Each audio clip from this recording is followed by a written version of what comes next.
वरिष्ठ नेता और केंद्रीय मंत्री नितिन गडकरी ने दत्ताभाऊ मेघे के निधन पर गहरा शोक व्यक्त किया है। रविवार शाम गडकरी ने मेघे के निवास स्थान पर जाकर उनके परिवार से मुलाकात की। उन्होंने दत्ताभाऊ को अपना बड़ा भाई समान बताते हुए कहा कि उनके जाने से विदर्भ के राजनीतिक और सामाजिक क्षेत्र को अपूरणीय क्षति हुई है। गडकरी ने उनके दानशील स्वभाव, शिक्षा और स्वास्थ्य क्षेत्र में किए गए अतुलनीय कार्यों को याद करते हुए उन्हें भावपूर्ण श्रद्धांजलि अर्पित की। दत्ताभाऊंचा आणि माझा संबंध हा केवळ राजकीय नव्हता, पारिवारिक होता। मोठ्या भावाप्रमाणे त्यांनी सतत माझ्यावर कृपादृष्टी ठेवली। कधी राजकीय दृष्ट्या एकत्र कधी नसतानाही पण संबंधात कधी फरक पडला नाही।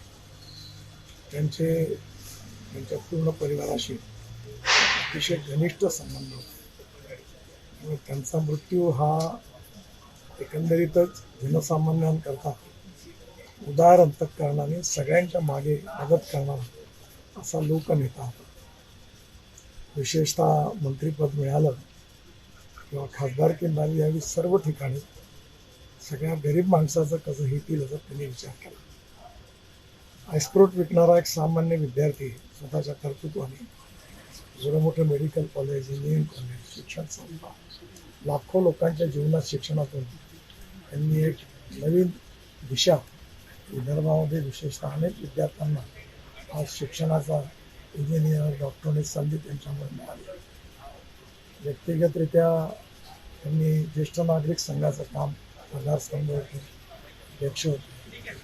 सगळ्या काळात त्यांचा अतिशय माझा आमच्या सगळ्यांवरचाच आघात आहे, त्यांच्या परिवारावरही आघात आहे आणि त्यांची उदारता, गरिबाबद्दलचा दृष्टिकोन, त्यांचा आपलेपणा आणि अतिशय सज्जन, सुसंस्कृत असं त्यांचं व्यक्तित्व महाराष्ट्राच्या राजकारणात मंत्री म्हणून नंतर त्यानंतरच्या काळात खासदार म्हणून त्यांची कारकीर्द नक्कीच सगळ्यांच्या लक्षात राहा। सगळ्यांचा एक आधार गेलेला असंच म्हटलं पाहिजे। परमेश्वर त्यांच्या आत्म्याला शांती दे आणि हे दुःख सहन करण्याची ताकद त्यांच्या परिवारामध्ये ईश्वरच्या